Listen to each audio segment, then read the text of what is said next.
amin ñu ngi ci xadratul juma bi nga xamee ñu ngi ci Mbari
amin lii mooy xadratul juma bi nga xam ne nag ñu ngi koy defee fi nga xam ne moo di Mbare kër Ibra Bint ànd ko ak seen mbokkum taalibe Mbaye Ndiaye bu Mbajaar di Louga FM RTS kon tabaarakallaahu gis ngeen ko muy lu am solo di dëkku diine dëkku islam mi ngi nekk ci arrondissement bu Kër Mamasar nekk ci commune bu Kër Mamasar département bu Louga ci njiital imam ak chef de village yi yëpp ci taxawaay rafet na macha allah. kon ginnaaw bi ñu defaa xadratul juma ñu ngi jàkkaarloo ko imam ñu ngi lay nuyu di la ziar. waaw sëñ Mbaye fay nañ la bu baax. fal ñu sa tur.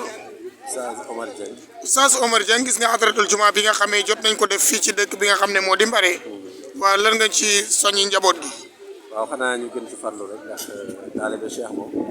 wax dëgg yàlla dafa bokk ci lawaasim yi nga xam ne moo ko war ñu ngi tuddee al wird nga xam ne mooy laazim bi ak wasifa ak bii nga xam ne moom mooy jumaa xadratu jumaa bee yee par bis la waaye bi moom par semaine la kon nag bokk na ci li nga xam ne daal ci lawaasim yi la bokk yàlla nañ yàlla may ñu koy taxawee ndax bokk na ci yi nga xam ne itam bu ko rëccee dootu ko mën a fay moo tax ñu bëgg ñu koy taxawee bu baax jafe-jafe yi nga xam ne am na ci lu bari maanaam mbalaanu wasifa yi ndaw ñi di fi ba amul fii waaw léeg-léeg xam nga ndaw ñi dafa ci am yoo xam ne dañ leen ci nàmpatal wala duñ ko xam waaye am na ci nag ñoo xam ne wax dëgg yàlla ñu ngi ciy def ay taxawaay dëkk bi naka lañ ci def ñoom dëkk bi de comme ñeneen dëkk yi rek dafa ci am ñoo xam ne ñi nga xam daal danañu ci góorgóorlu bu baax waaye ñi nga xamul moom dëgg yàlla duñ ci ay lool nag tabaarakallaa dañ ci gën a ñaax ndaw ñi ñu gën cee góorgóorlu waaw jërëjëf Serigne Omar Dieng ñu ngi ko fekk xam ne tabaarakallaa moo di Mbare ñuy waajal bis bu tàdd bi suba ak jàmm incha allah yéen ñu nekk ci bitim réew yëpp mën ko bàyyi xel fii ci Mbadiar TV